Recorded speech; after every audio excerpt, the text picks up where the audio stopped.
Look at this clip of India and picks up asterisk. This absence of gender is also seen in Nepali, spoken in Sikkim, Bhoti spoken in Ladakh, and Maithili spoken in Bihar. Here, he mistakenly says that Nepali is a gender language, which it does correct in the comments, but it is really fascinating why he may have made this mistake. Let's compare another language from Indo-Aryan family, Hindi. In both languages, pronoun isn't what denotes the gender. Instead, they indicate familiarity and or formality. Here is the pronoun for both languages. I am excluding any plural pronoun. First person, मैं and ma. Translating the sentence, I am playing guitar. Hindi, masculine, मैं guitar बजा रहा हूँ. Feminine, मैं guitar बजा रही हूँ. Nepali, masculine, म गिटार बजाउँदैछु. Feminine, म गिटार बजाउँदैछु. You can notice that while Hindi has a clear distinction, Nepali is actually neutral. Before we start talking about gender in second person, there is a distinction we have to make. While tu, tum, aap and ta, timi, tapai translate to you in English, the words denote the relationship the speaker has with the listener. Tu and ta are informal. While technically it is for someone who is younger than you, it is mostly used if someone is really close to them. Tum and timi are semi-formal, used for someone of on age, and aap and tapai are for someone who is older than you. Do note that, depending on reason, talent, and context, it can be used differently. Now let's translate the sentence, you are playing guitar. Hindi, informal, masculine, तू guitar बजा रहा है. Feminine, तू guitar बजा रही है. Nepali, informal, masculine, तँ guitar बजाउँदैछस्. Feminine, तँ guitar बजाउँदैछस्.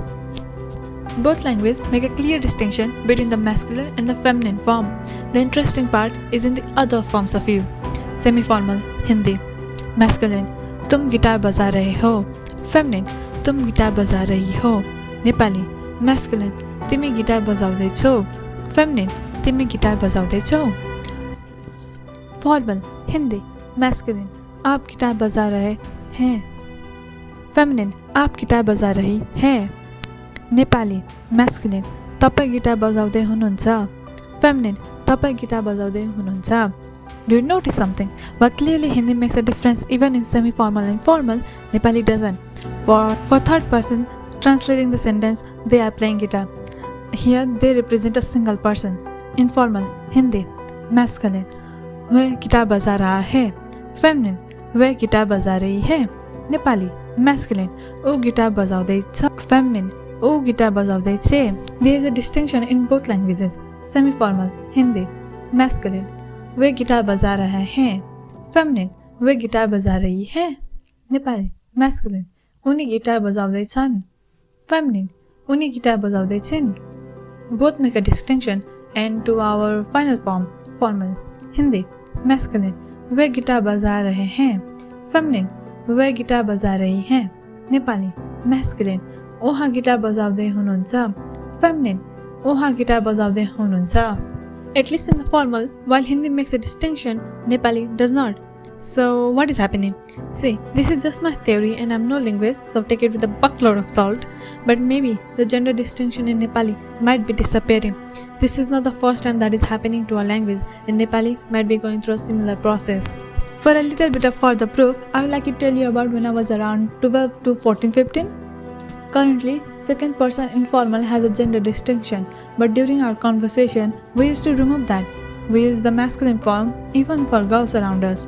I don't know right now if people remove the gender distinction as well, but at least for a few years we did, and we were teenage girls. Teenage girls consistently drive linguistic change. So what happens if the distinction is removed? How will we know someone's gender? There's a lot of languages that doesn't have any gender distinction, like Bengali and Odia. Even if Nepali loses the gender distinction in verbs or adjectives, I think it will retain in its pronoun. How will it retain it when it doesn't have gender pronoun, you might ask?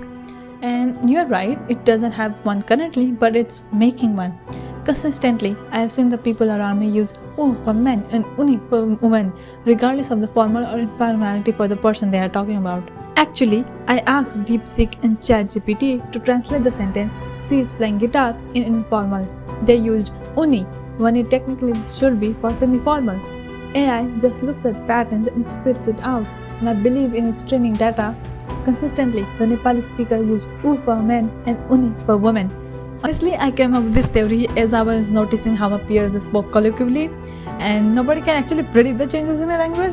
But I want to put my prediction in the world, and if it happens, I can say I predicted it. So, if you're from the future, tell me if I'm right or not. And thank you for watching this video. Actually, while I can understand and speak Hindi, I never actually formally studied it.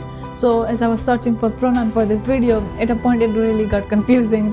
But I think I got it right. If not, I'm really sorry. And correct me in the comments. And I'll see you in the next one. Bye.